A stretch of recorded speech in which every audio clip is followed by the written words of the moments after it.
Buenos días y bienvenidos a las entrevistas en Religión Digital. Hoy comprobarán que estamos todo el staff de Religión Digital. Entrevistamos a nuestro director, a José Manuel Vidal. José Manuel, muy buenos días. Buenos días. Hoy no de entrevistador, sino de entrevistado por la publicación de una gran obra. Te veo con ganas. Sí. Por ser el personaje y por ser el biografiado. Rouco, la biografía no autorizada, con Ediciones B. Un libro que llevas muchísimo tiempo preparando. Es un libro que no solo es la vida del cardenal Rouco, sino la vida de la Iglesia española a través de la biografía del cardenal Rouco. ¿Cómo te planteas este libro? Efectivamente lleva muchos años. Empecé a finales de los años 90, en el 98, ya, prácticamente. Recién nombrado cardenal, ¿no? Con Rouco había llegado a Madrid en el 94, llevaba unos años aquí. Aquí lo estaba haciendo muy bien y decidimos empezar una biografía autorizada. La cosa terminó mal porque al primer capítulo que le reenvié para que le echase un vistazo empezó a poner tachaduras y a decir mentiras y fabulaciones y cosas de ese tipo, ¿no? Entonces viene desde allá, arranca desde allá. Después lo dejé dormir durante mucho tiempo hasta que tú me convenciste de que era la hora y de que me fuese al monte a investigar y a rezar y a terminar. Ya me darán ustedes las gracias cuando lean el libro. Es efectivamente una biografía no autorizada, por supuesto, y es un poco la crónica periodística, no la historia, yo no soy historiador, pero sí la crónica periodística de los últimos 40 años de la Iglesia española, centrado fundamentalmente en el hilo conductor de la vida de Rouco y de lo que este hombre supuso en la Iglesia española, que supuso mucho. ¿Qué supuso exactamente el cardenal Rouco? Yo creo que supuso la cota máxima de poder aplicado a la Iglesia. Es decir, es un hombre físicamente no demasiado fuerte, es un hombre débil físicamente, incluso con ciertas debilidades psicológicas, pero sin carisma. No estamos hablando de Tarancón, no estamos hablando de González Martín, no estamos hablando ni siquiera de Sebastián, que fue otro de los tres que ni de Setién, ni de toda esa generación, que sí salieron personajes con mucha fuerza. Eso es. Este hombre no tenía mucha fuerza, ni física ni psicológica. Intelectualmente es un hombre preparado. Ha pasado siempre por ser un gran intelectual, pero no tiene obra, ¿no? Es un canonista que no quiso estudiar Derecho Canónico, como cuentas en el libro. Él quería estudiar teología en Alemania. Quería estudiar teología fundamental con Schmaus y después no pudo hacerlo porque su obispo no le permitió hacer eso y le mandó a estudiar Derecho Canónico y ya se centró en el Derecho Canónico. En definitiva, sin grandes cualidades, su gran virtud fue que sin grandes cualidades humanas supo sacarle el máximo partido a la estrategia y al poder y convertirse, a mi modo de ver, en una especie de cardenal Cisneros de la nueva Iglesia española. Nosotros le pusimos el vicepapa español y con toda la razón del mundo. Es decir, yo no recuerdo posibilidades reales de ser papa. A ver, estuve en la Rosa de los Papables y estuve en la Rosa de los Papables por un lanzamiento que hicimos en El Mundo, José María Javierre y un servidor, cuando en aquella época en que el cardenal Rouco tenía buena proyección internacional, había sido relator del sínodo, sí, es cierto. Estaba en su mejor momento a nivel internacional y sí podía tener ciertas posibilidades. Lo que pasa es que nosotros lo lanzamos en plan de marketing absoluto. Dicen, bueno, pues puede tener alguna posibilidad, destaquémoslo como si fuese el gran papable, y el gran papable yo creo que nunca lo fue. Ha superado al cardenal Tarancón y a todos los obispos de la reciente historia española en tiempo transcurrido en una diócesis, en importancia, en mandatos en la conferencia episcopal. ¿Ha marcado, y de qué modo ha marcado el cardenal Rouco el devenir de las relaciones con la Iglesia y el Estado en los últimos tiempos? Porque lo cuentas en el libro, esos cuatro tiempos de la Iglesia en España, y este es el último, el de la vuelta a los orígenes, como lo queramos decir, a una Iglesia como más dura, más con un sentimiento de poder muy acendrado, con muchísimas ganas de influir, con necesidad de estar presente de una manera poderosa dentro de la sociedad. ¿Hasta qué punto el cardenal Rouco es el responsable de esta Iglesia?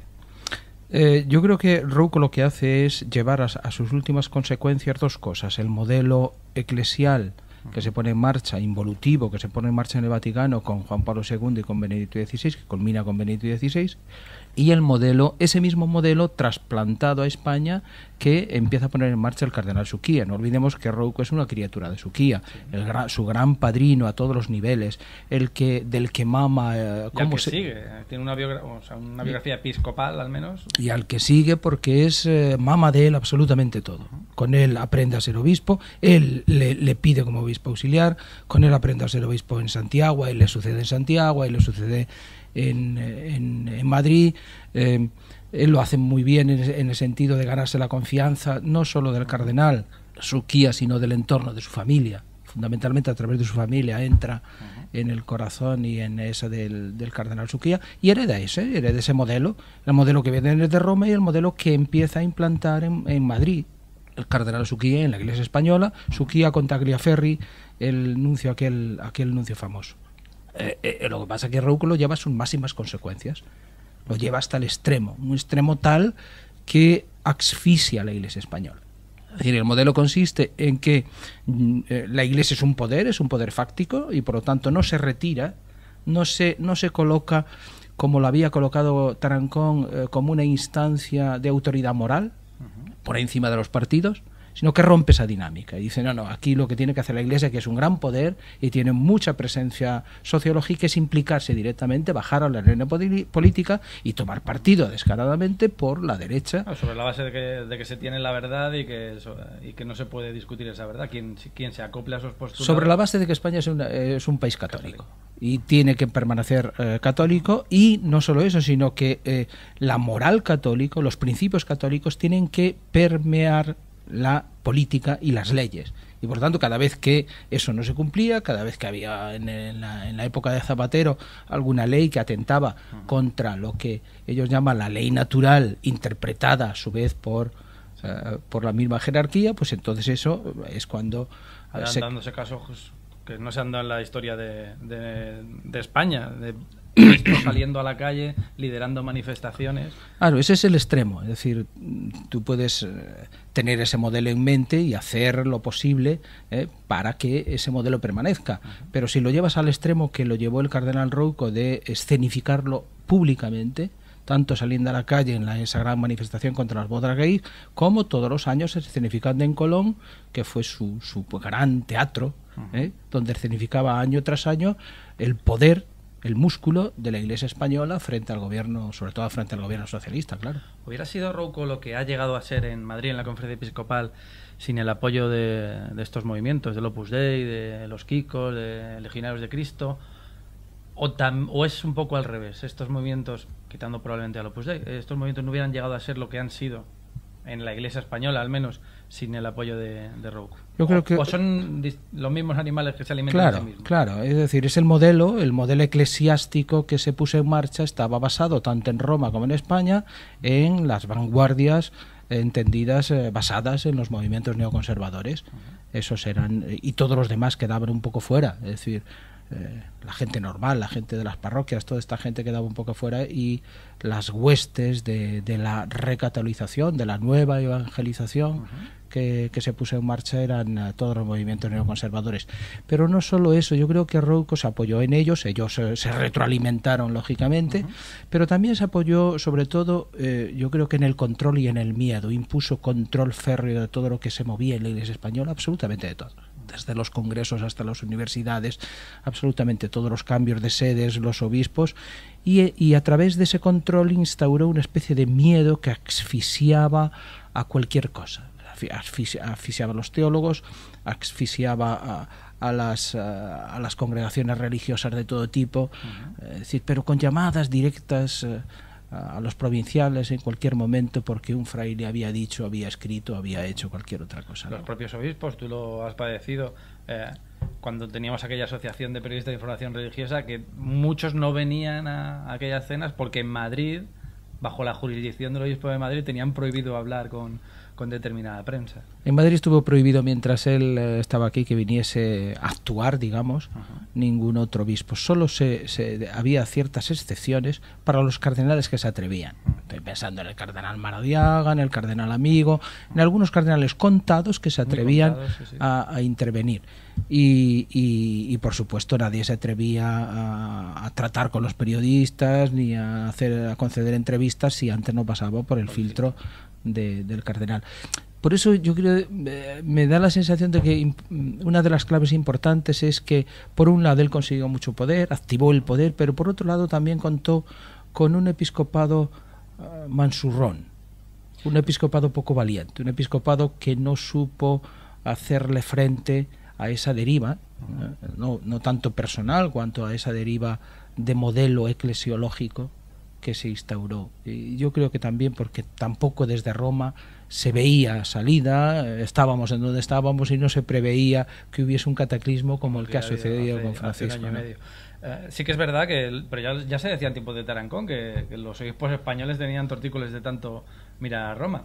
Aquí ha sucedido que esa tortícolis no era tanto hacia Roma, sino hacia el ojo que miraba a Roma. No quiero establecer comparaciones con el Señor de los Anillos ni nada de esto, pero Rouco era como la Roma en España, y los obispos que Rouco era el hombre, le debían la mitra, el 80, el 90% de los obispos actuales le deben la mitra a Rouco Varela. Claro, es decir, ese mecanismo tan perverso que consiste en que el nombramiento de los obispos reside básicamente no ya en nunciatura, que no tuvo durante la época de la Joscada, ni durante la época de Monteiro, ni durante la época de Fratini, no tuvo incidencia prácticamente ninguna. Hay algún obispo nombrado directamente por nunciatura, pero se cuentan con los dedos. Es decir, ese mecanismo utilizado por un hombre en clave de poder es el que nos da un episcopado, y una de las peores consecuencias o de las peores sombras que vamos a sufrir del pontificado del cardenal Rouco Varela. Es decir,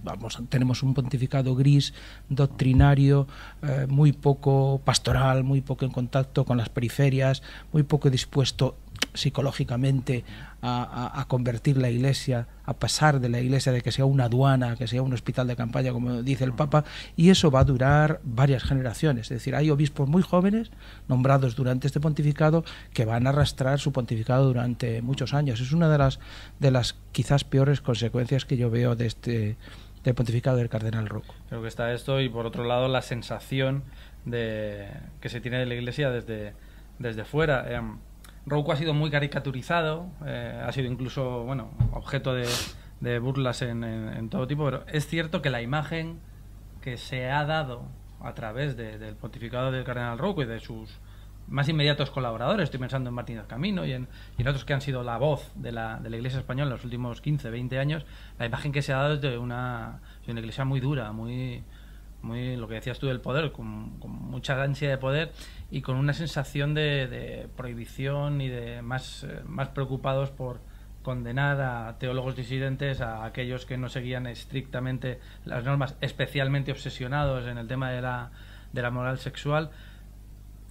Esa imagen que se ha dado en estos años de la Iglesia española, que también entiendo que es el legado que deja Rouco Varela, eso sí que parece que va a ser muy complicado de solucionar, porque al igual que en Roma ha venido un papa, que es el papa, que es un personaje universal y que ha cambiado de la noche a la mañana la imagen que se tenía del papado, a nivel mediático al menos, en España va a ser muy complicado.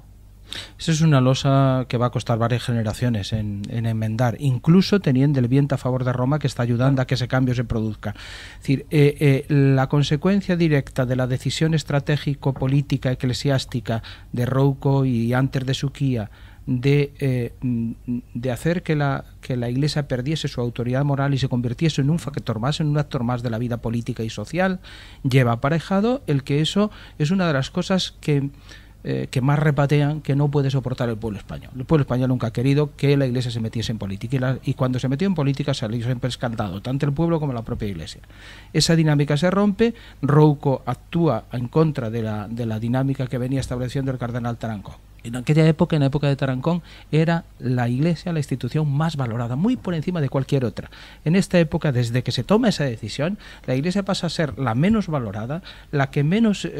y recuperar ese papel, la credibilidad social, que se rompe fácilmente, pero tarda muchísimo en recuperarse. La imagen, la sensibilidad, la credibilidad, la influencia social solo se va a recuperar a largo plazo, y los sucesores de Rouco, de ahí la importancia que va a tener el cambio de Monseñor Osoro, de Monseñor Cañizares, de todos los que van a suceder, que tienen que emplearse a fondo para que en poco tiempo se den pasos para que esa credibilidad vuelva a restablecerse. O sea que en la Iglesia los grandes cambios se tienen que realizar en breves periodos de tiempo. También lo cuentas en el libro, porque ya les comentábamos que no es una biografía única y exclusivamente de Rouco, sino de la Iglesia que se conforma en estos tiempos, y hablas en un par de capítulos de Juan XXIII, del Concilio Vaticano II, también de cómo lo vivió Rouco.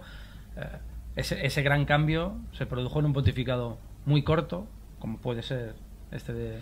Sí, yo suelo decir siempre que, y parece que la historia moderna al menos nos da la razón, de que los grandes cambios en la Iglesia se producen en pontificados cortos. Así sucedió con Juan XXIII, y está sucediendo ahora con Francisco, ¿no? Los grandes cambios vienen en pontificados cortos, ¿sí?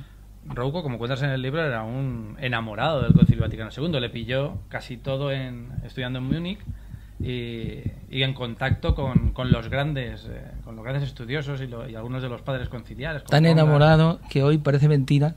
Hoy cualquier persona, sobre todo claro, los más jóvenes, que os conte cuando se os dice, no, es que Rouco fue uno de los abanderados del concilio, es que Rouco fue un progresista, digamos casi radical. Tenía contactos, por ejemplo, con Felipe González en Suresnes. Venía a España con su Volkswagen, que se compró con las primeras clases, ¿sí? Lo cuentas también en el libro. Y venía como el abanderado del Concilio Vaticano II, que en Alemania había entrado a fondo y que en España tenía muchas más reticencias. Es decir, eso cambia en un momento determinado, se produce una inflexión, porque él entra en Salamanca y viene a Salamanca de la mano de Loyario y de la mano de Setién y de Sebastián, como el gran apostador o como el gran receptor del Vaticano II en España. Cuando hay la huelga de estudiantes en Salamanca, entre otras cosas, es para que esa generación entren a mandar los robos. La huelga de estudiantes capitaneada por Monseñor Osoro y por Monseñor curioso, Adolfo González Montes. Sí.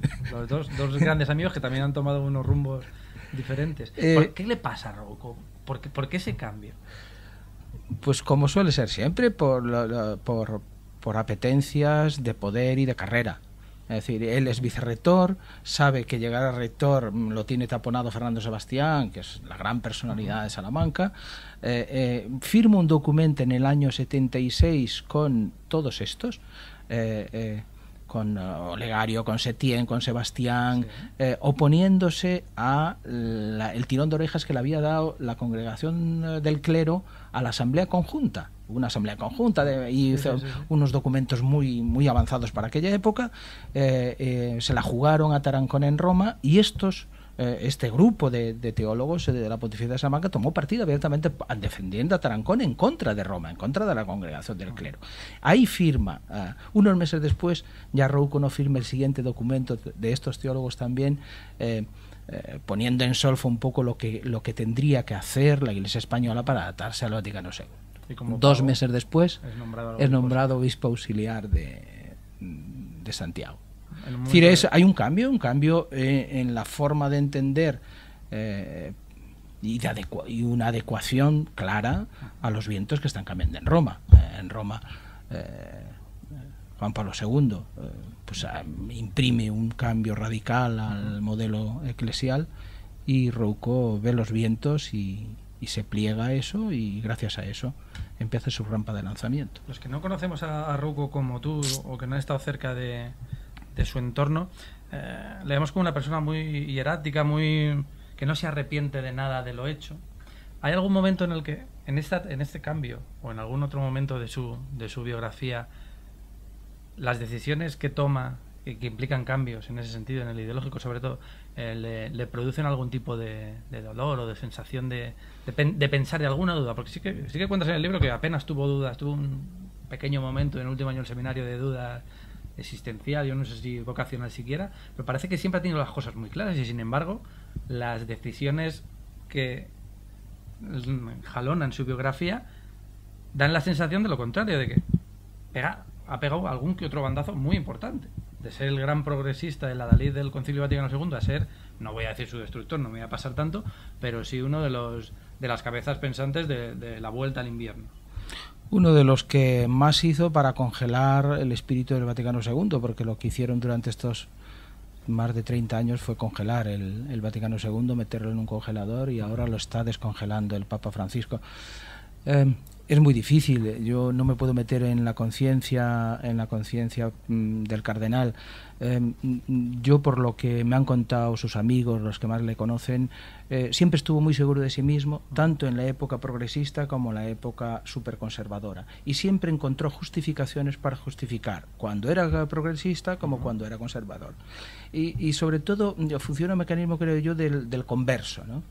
Es decir, el teólogo progresista que cuando da la vuelta por acomodación al poder, o porque va buscando hacer carrera, o porque ha cambiado su forma de pensar y de ser, se justifica todavía más. Es mucho más radical en autoconvencerse de que lo ha hecho bien. Por eso yo creo que uno de los momentos en los que más dolido se ha debido sentir ha sido precisamente con el vuelco otra vez del Papa Francisco. Es decir, una vida entregada, una vida puesta al servicio de una obediencia radical a Roma, para implantar ese modelo, y ahora resulta que se encuentra al final de su vida con que el modelo se lo han cambiado, con que le han cambiado la música, los actores, le han cambiado todo, no le ha quedado absolutamente nada. Puede parecer cuando lean el libro, o sea, cuando escuchen esta entrevista, que es una especie de ajuste de cuentas la biografía de José Manuel Vidal respecto al cardenal Rouco. Sin embargo, cuando empiezas a leer el libro, te das cuenta que al revés, acabas casi comprendiendo o entendiendo determinadas facetas del personaje. Tú has conseguido entrar en su casa, has estado con su hermana mayor, con su segunda madre, has estado en el cementerio donde están sus padres, conoces, no sé, mejor que él no, pero prácticamente, según lo relatas en el libro, toda su infancia. ¿Qué te ha quedado por contar? Porque sobre todo en la infancia y los primeros años de Rouco Varela es una descripción muy extensa la que hace tu libro. ¿Qué te ha quedado por descubrir? ¿Hay algo que no hayas podido en estos casi 20 años de investigación? Que yo creo que la infancia es la patria de la vida, y hay dos formas, los que vuelven a la infancia y los que nunca salen de la infancia. Yo creo que Rouco nunca ha salido de la infancia. La infancia le marcó radicalmente, a fondo, terriblemente. Su padre muere cuando él tiene 7 o 8 años, su madre tiene ELA, cuando en aquella época no había diagnóstico posible para el ELA. Tiene 2 tíos sacerdotes y alguno de ellos con aficiones al alcohol. Su madre, cuando le ve que se va al seminario, le dice: sí, pero si vas a ser buen cura, ¿no? Como el tío, sí. Para ser como el tío ya es suficiente, ¿no? Por eso sus sentimientos siempre han quedado, creo yo, un poco agarrotados, ¿no? Nunca ha sido de una afectividad expansiva. Le cuesta mucho entrar en relación, le cuesta mucho conservar los amigos, le cuesta mucho todo eso. Entonces la infancia sumado a la tienda, que es otra de las claves, es un niño que vive en una aldea, pero una aldea que es una villa. En Galicia una villa es un sitio, digamos, pijo en el vocabulario actual, por eso no habla gallego. Por eso él se siente superior, por eso nunca ha aguantado los nacionalismos, ni siquiera los que hablaban gallego, como su amigo Chaurrego. Ahí discrepan profundamente. Él cree que el castellano está por encima, que hablar gallego es de paletos, y por lo tanto el ser de villa, el ser hijo de tendero, tienen una tienda donde pasa todo el mundo. Por allí donde la gente va a comprar ropa, va a comprar retales, va a comprar camisas, va a comprar cosas, todavía existe esa tienda hoy. Esas 3 claves son las que van conformando el alma de este chaval, que después entra con una gran memoria que le hace destacar mucho entre sus compañeros. El memorión que tiene es impresionante.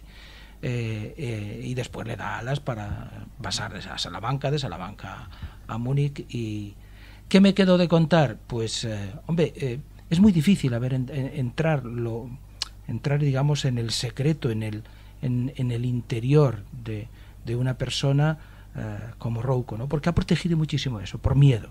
La intimidad. La intimidad, pero la intimidad protegida por miedo. Lo que cuenta es muy poquito, siempre ha tenido mucho miedo a que se supiesen cosas de su vida personal y de su entorno, y todavía hoy eso le cuesta muchísimo aceptarlo, ¿no? Pues la afectividad, por ejemplo, yo nunca, sí, hay grandes rasgos, los amigos saben cómo funcionaba cuando era seminarista jovencito y cuando estaba en Alemania, la gente que le conoció en Alemania y todo este tipo de cosas, pero nadie, por ejemplo, pues te da razón de que si ha tenido algún amor, si ha tenido alguna novia, si no ha tenido novia. Ese capítulo queda inédito para cuando él quiera contarlo, claro. La corte de Rouco, hablemos de la corte de Rouco. ¿Qué grado de responsabilidad tienen los que han ido acompañando al cardenal en estos años? Que curiosamente no muchos han durado demasiados años. También creo que es una característica. Algunos sí, le han acompañado y le siguen acompañando. Yo en estas cosas siempre creo que la última responsabilidad es la del jefe, ¿no? Y el jefe fue él, se reunió con los que se reunió, se dejó aconsejar por los que se dejó aconsejar, y esa corte formó a su alrededor una especie de lobby social, político y económico. Sí. Es decir, hay muchos intereses creados que se crearon en torno al cardenal. Y que el cardenal, caliente que también se va a encontrar el sucesor. Claro, el sucesor se va a encontrar con eso, con una situación en Madrid, con un lobby social, político y económico eclesiástico que le va a ser muy difícil ponerle coto, porque tiene muchas salas, está muy crecido, lo dominan todo, dominan los medios de comunicación, dominan las universidades, dominan las relaciones con las instituciones, lo controlan absolutamente todo, y no han permitido durante estos años que nadie, a no ser ellos, entrasen en ese chiringuito, ¿no? Estaba absolutamente el negociado cerrado, y el que se salía un poco de la norma, estoy pensando por personalizar un poco, ¿no? Para que no se quede solo, Juan Mari Laboa. Juan Mari Laboa es un historiador moderado de la Iglesia con reconocido prestigio que estaba, por ejemplo, en las tertulias de la COPE, y que echan hace ya bastantes años por discrepancia, simplemente porque era capaz de disentir en lo no esencial, lógicamente, respecto a lo que venía marcado al modelo que imprimía en la gran COPE. obispo nunca nombrado, que es Juan Martín Velasco. O Juan Martín Velasco, con el que se hizo, yo creo que se cometió un crimen eclesiástico, ¿no? Es un gran teólogo, un gran místico, un hombre que mucho predicamente en Madrid, que espero que Monseñor Osoro rehabilite de alguna manera, porque lo merece, y la Iglesia de Madrid, el clero de Madrid lo está deseando, ¿no? Sería una especie de rehabilitación de lo que yo llamo en la introducción y las parteras de la primavera, los que han resistido ahí a pesar de los pesares y a pesar de que venían muy mal dadas, a pesar de que hicimos mucha mili y a pesar de eso se han mantenido, y ahora gracias a eso pues estamos en la nueva etapa en la que estamos. Dos preguntas cortas y la coda final. Las dos preguntas cortas. ¿Cómo crees que Rouco habrá aceptado la publicación de este libro? ¿Cómo le habrá afectado? Hombre, no lo sé. Yo sé que sí estaba muy preocupado, y me llegaron recados indirectos por si lo iba a publicar, por si no lo iba a publicar. Parto del supuesto de que no le gustan las oficiales, las biografías oficiales. De hecho bloqueó alguna. Bloqueó alguna y quedó por ahí. No le gustan las oficiales, mucho menos las no autorizadas, ¿no? Cualquier cosa que sea descubrir un poco sus limitaciones, o sus sombras, le molesta muchísimo. La segunda pregunta: ¿cómo afecta al periodista, al escritor José Manuel Vidal, escribir una biografía sobre alguien que también ha marcado tu vida y tu trayectoria personal y profesional? Es complicado porque tienes que hacer un gran esfuerzo de objetividad, un gran esfuerzo de decir, oye, has conocido muchas cosas a nivel personal, muchas cosas incluso off the record que no puedes contar, pero que están ahí, que te están influyendo. Y por otro lado pretendes hacer, y es muy difícil, es complicado, pero bueno, se trata de intentarlo, ser lo más objetivo posible en el retrato que haces, sobre todo en el retrato personal y en el retrato psicológico, porque lo otro es más fácil. Es decir, el juicio que puedes hacer de los hechos están ahí, son habas contadas, es decir, es cogerlos, darles un hilo conductor y enseñarlos tal y como fueron. Lo que más me costó fue el retrato psicológico personal del personaje, al que conocía muy bien, de cerca, de lejos y a media distancia, y al que a veces es complicado no meterte, ¿no? Eso que decían los psicólogos sociales, que hay que tener un pie dentro y otro pie fuera, en lo personal es complicado. Tus hijas te decían que... Algunos pensaban que este libro es una rotunda crítica, un quemar a Rouco. Tus hijas, que han sido tus correctoras, te decían al principio, sobre todo cuando se habla de la infancia y de la juventud, que estaba salvando al personaje. ¿Qué de verdad hay en todo esto? No tengo interés ninguno en quemar a nadie, yo no soy de hogueras, yo soy de puentes, yo soy de diálogo, lo he sido siempre, no hay venganza ninguna, hay eso sí, un intento de conservar la memoria. Es decir, yo creo que durante estos años la Iglesia española ha sufrido mucho, hay mucho sufrimiento acumulado en muchísima gente, y ese sufrimiento merece una cierta rehabilitación y merece dejar las cosas claras, porque no todo fue igual, no se permitió nada, se rechazaba absolutamente todo. Bueno, tú también lo viviste, lo vivimos en carne propia y lo vivió muchísima gente, ¿no? Dejarme constancia de eso es un ejercicio de memoria que yo creo que lo exige la coherencia periodística y la ética, ¿no? Y la coda final, vamos a hablar del futuro, aunque sea brevemente. Rouco se va, deja un legado muy determinado y viene el nuevo arzobispo de Madrid, el 25 de octubre toma posesión, Carlos Osoro. ¿Qué iglesia te gustaría que construyera tu nuevo obispo? Porque tú perteneces a la diócesis de Madrid. ¿O con qué te quedarías satisfecho? Pues con muy poco.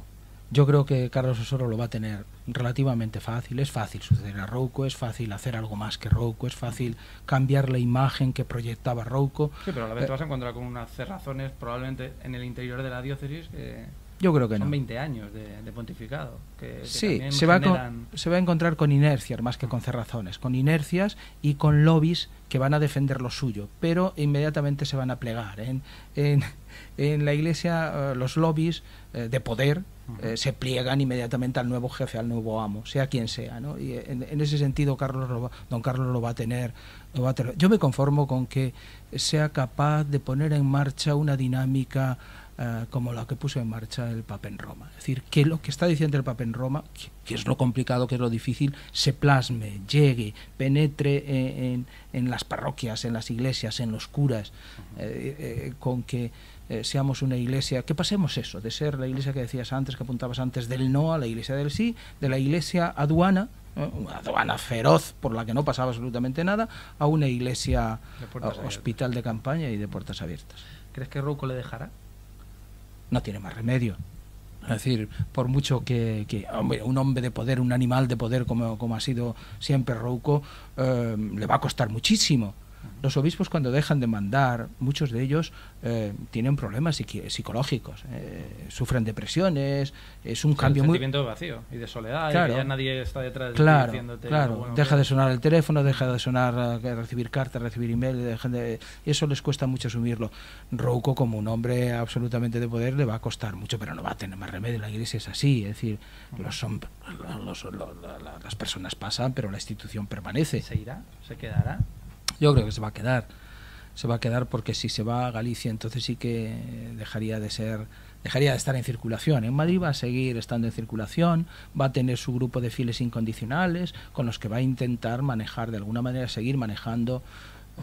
Ahí dependerá de si el sucesor se planta radicalmente o no se planta, o le deja maniobrar más o menos en función de eso, sobre todo hasta los 80 años. Hasta que deje de ser elector. Claro. En el momento que deja de ser elector, ya se ha terminado todo, pero hasta que tiene todavía la posibilidad de elegir, pues ahí mantendrá Iniesta su vara de poder. Mándale un último deseo al sucesor. ¿Qué te gustaría que fuera lo primero que hiciera? Algo que te llamara la atención, no sé, que aparcara el coche, que se fuera a vivir al seminario, algún gesto que marcara esa tendencia para asemejar lo que está haciendo Francisco. Con algo de eso me conformaría, con que marcase con gestos. Los gestos son las encíclicas que entiende el pueblo. El pueblo llano, por muchas cartas que mande Monseñor Osoro, y apenas llegan, ¿no? Pero los gestos sí llegan, y sí llegan a todo el mundo. Escenificar, por ejemplo, el dejar el palacio de San Justo y irse a vivir, por ejemplo, al seminario sería y dejar a Rouco que siga en San Justo. Bueno, también podría dejarlo, ¿por qué no? Es decir, aunque del propio cardenal tendría que salir la decisión de dejar los aposentos e irse a vivir a su vida privada, porque ya deja de ser arzobispo de Madrid, por lo tanto no tiene derecho a seguir ocupando las dependencias oficiales. Con que dijese eso, hiciese ese cambio, por ejemplo, al Seminario de Madrid, y con que dejase el coche y el chofer. A mí no me gusta ver al arzobispo de Madrid con un gran coche y un chofer, ¿no? Don Carlos conduce él, puede coger su utilitario y conducir él, o su secretario personal para esas cosas. Y después tener ciertos gestos de acercamiento, de sencillez, de normalidad, de que hemos pasado la época de los príncipes, de los obispos príncipes, para conectar con Francisco. Los maestros y los testigos. Claro, más maestros y testigos que príncipes. Rouco, la biografía no autorizada, escrita por José Manuel Vidal, editada por Ediciones B. Las pueden ustedes comprar ya en todas las librerías, también en Religión Digital Libros. Ha sido un auténtico placer, José Manuel. No te voy a decir que a ver si nos vemos pronto, porque trabajamos codo con codo todos los días, pero de vez en cuando viene bien este tipo de charlas. Claro que sí. Muchas gracias, porque además gran parte del libro te lo debo, porque yo estaba ya cansado y no me apetecía demasiado terminarlo, y tu empujón. A veces el deber de los periodistas, que también somos cristianos algunos, es el de conservar esa memoria, y probablemente sin este libro parte de esa memoria se perdería. Muchas gracias, José Manuel. Gracias a ti. Y a ustedes, pues les esperamos en nuevas ediciones de las entrevistas en Religión Digital. Muy buenos días.